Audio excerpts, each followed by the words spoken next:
I'd like to go to our lightning round right now. We ask each of you a yes or no question, starting with Mary Polak.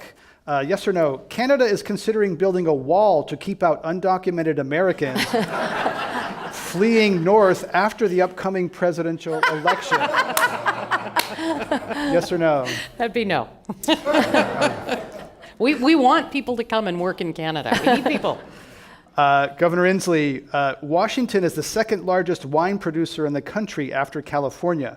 During your trip to California, you are secretly going to Napa Valley wineries and encouraging them to move to your state as temperatures become too hot for some varietals in California's wine-growing regions. Yes or no? Well, you're on to me, but I'll tell you what's happening.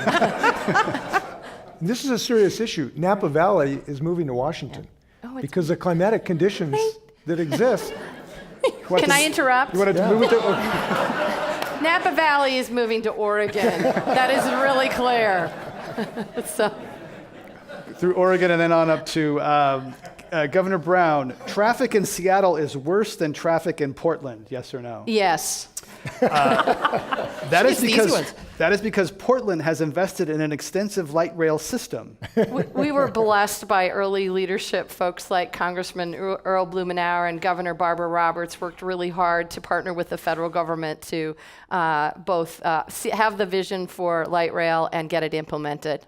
Governor Inslee, Seattle should have invested more in its scrawny light rail system and managed it better. You betcha. I will point out that we just passed, and this is actually a matter of some pride, we passed not only the largest transportation package in our state's history, but the greenest transportation package with the heaviest percentage attributable to light rail. We're going to build a light rail system, we hope, from Everett to Tacoma, bike lanes, HOV, rapid transit bus. And we're proud of that achievement because your transportation policy is just about as important as anything else you do.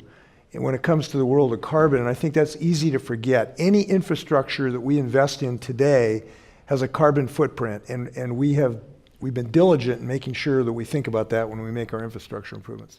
Mary Polak, Vancouver, British Columbia is adequately prepared for sea level rise that will occur in your lifetime. Yes, no, absolutely not. And it's one of the things I think that motivates Vancouver to be so aggressively pursuing their climate action agenda inside our province. Governor Inslee, the $3 billion tunnel being bored under downtown Seattle to ease traffic congestion is adequately protected from rising seas that could flood it and make it a very expensive slip and slide. I'll have to say yes, just so we can maintain our confidence. Governor Brown, U.S. rejection of the Keystone XL pipeline shifted transport of Canadian tar sands oils to rail cars that pass through many American communities. Stopping Keystone put Canadian tar sands oil onto rail cars to get to market. Probably yes. So I want to go back to another important point that Governor Inslee raised, and that is our transportation infrastructure. Oregon led the nation many years ago with our land use planning system.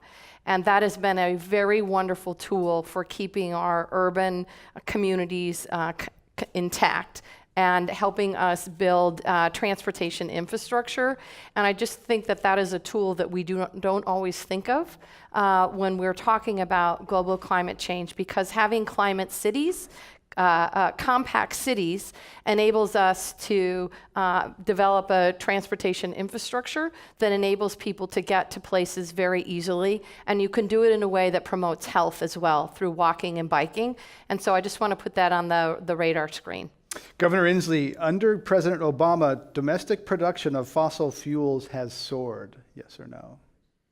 There has been clearly an increase, and there's a certain irony, but having said that, I want to tell you, I'm so glad that President Obama has been president the last 8 years. His leadership on this has been tremendous, and he has stood up against enormous, flat Earth Society members in the U.S. Congress that are dominant in one of those chambers, and his active leadership is going to succeed, I believe, so thank him. Governor Brown, who will win the Oregon-Washington border battle this year between the Oregon Ducks football team and the Washington Huskies? I'm confident that our award-winning Ducks will be successful. Governor Inslee, who will win the Oregon-Washington border battle this year between the Oregon Ducks football team and the Washington Huskies? Well, it'll be the Huskies, and they'll be using our good bike lanes and bus to get home. Mary Polak, as a Canuck, do you even know what is an Oregon Duck? I'm guessing it doesn't quack. Okay. All right, that ends our lightning round. Give them a round of applause. Thanks for them. Thanks, you guys. That was fun. That was